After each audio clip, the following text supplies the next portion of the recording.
My name is Chloe Leon, and I chose The Fortress.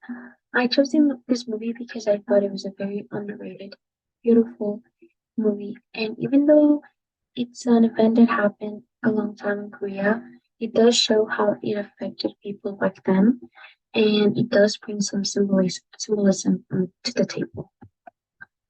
This is gonna be the poster of the movie, and this is gonna be the trailer of the movie.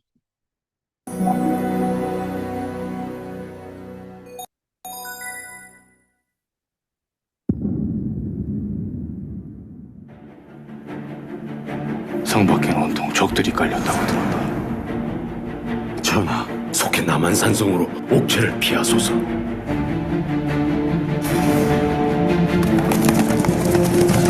세자를 보내라고. 세자 저하를 물무로 보내지 않으면 화치는 없을 것이라 하였사옵니다. 전하! 명기는 지금 세자 저하를 욕보이고 나아가 전하를 능멸하고 있사옵니다. 지금 세자 저하를 보내지 않으시면 저들이 더 큰 요구를 해올까? 신은 그것이 두렵사옵니다. 정령 전하께서는 칸의 신하가 되시겠사옵니까? 전하, 만백성과 함께 죽음을 각오하지 마시옵소서. 나는 살고자 한다. 명길이 말하는 삶은 곧 죽음이옵니다. 그럼 또 어쩌라는 것이냐? 하룻밤을 버티지 못하고 어찌 먼저 무릎을 꿇으려 하시옵니까? 조선의 백성들은 아무런 잘못이 없습니다. 어떤 뚫지 지수이되지만 군사들은 모두 죽일 수는 없습니다. 제발 공격을 멈추시오! 내가 이 일을 해내면 성 안에 모두가 살 수 있다.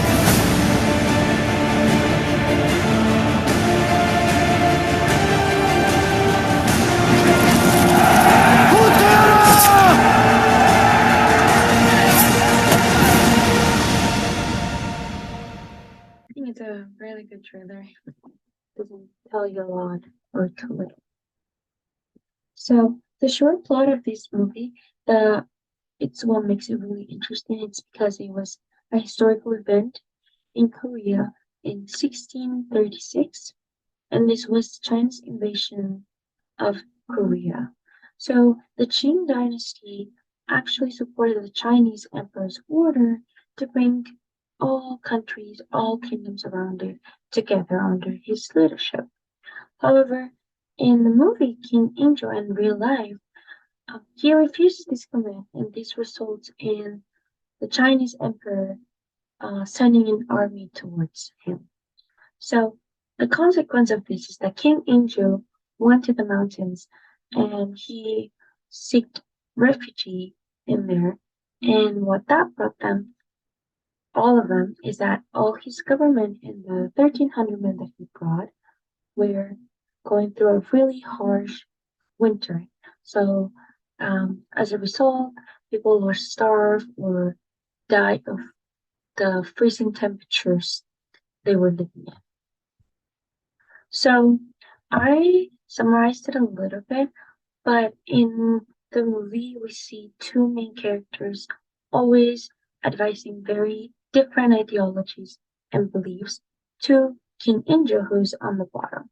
So he says, what should I do then?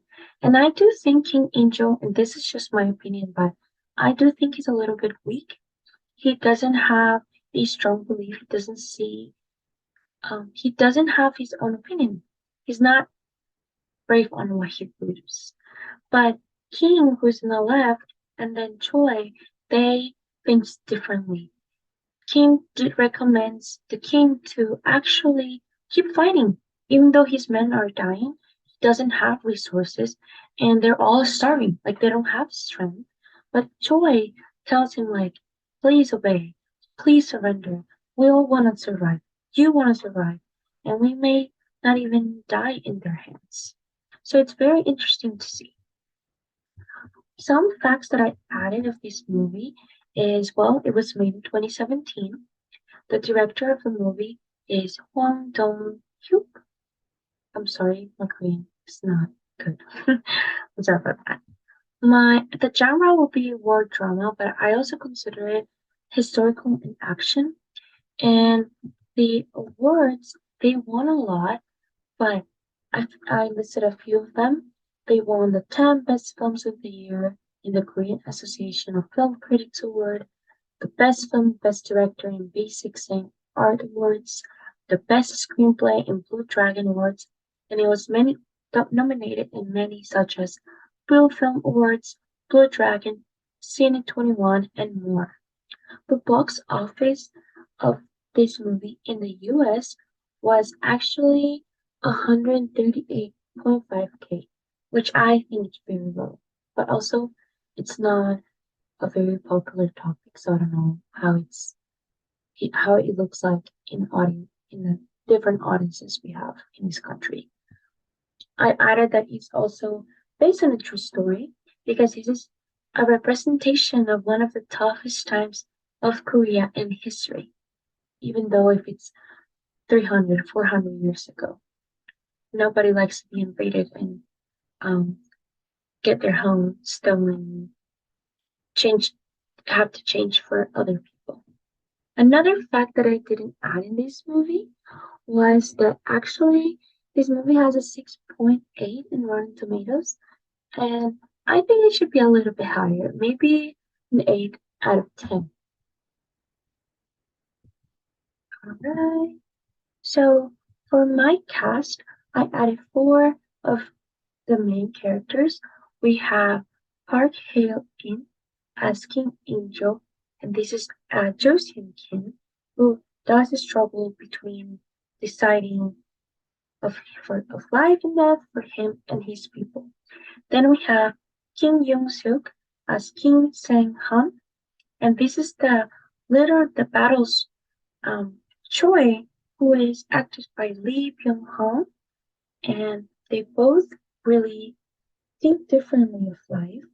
And then I lastly added Seo Nal-so, acted by Go Soo, who is a blacksmith that actually shows the harsh conditions of living inside the fortress.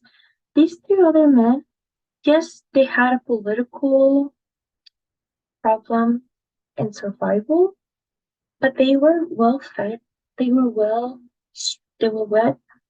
taken care of, while other people were actually dying of cold and starving. So Seo Nal-so really shows that part of reality when it comes into between social classes. My favorite cultural component will be the hat, and throughout the film, this is what is worn by several men. So I was wondering why, and this is just because they're high status men. So this hat is known as the gat, and it does have 2 major components: the moja, what is covering the head, and the brim that is called the yang tai, which it's the outer part. This is actually taken seriously, very seriously, or was taken seriously by the Joseon dynasty, because it meant to bring honor and pride, and also shows your wealthy class. Another pivotal cultural component is the actual fortress of the movie and the meaning behind it. So it does exist. It's called the Nonghansang Fortress, and it was built in 1624. So it's around 10 years before it was used for protection and military security, which was another reason why it was built. So by the Qing dynasty in this case, invaded by the Qing dynasty. So it is located 25 kilometers southeast of Seoul, Korea. And this is an actual picture of the center of it, and then it's surrounded by its bridge and its walls. I think a very important symbol in this movie, it's the representation of color and what red and blue means in the Korean history and Korean culture. So the red represents masculine energy, the yang. So through the movie, while King Angel has his actual position of king, he wears the red. And in this picture on the left, you see him not bowing to anyone. His head is straight, being, fighting for his country, fighting for his people. In quotation marks. And then, but that red means power, while blue is more like a feminine color in opposition to red. It does represent obedience. So at the end of the movie, and I don't want to spoil it, but the king trades his red robes, which symbolize, power dominance, for the blue robes, which is symbolize obedience. And to be honest, I think it also symbolizes defeat. And this is King Angel at the end of the movie, and his head is bowed down. He's wearing the blue robes, and he does show that he was defeated.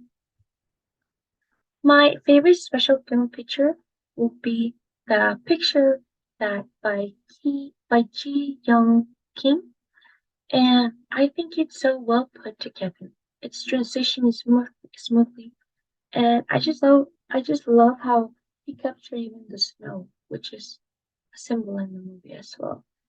I also think that the lighting in these movies make it the perfect contrast. It's very beautiful. It's very beautiful.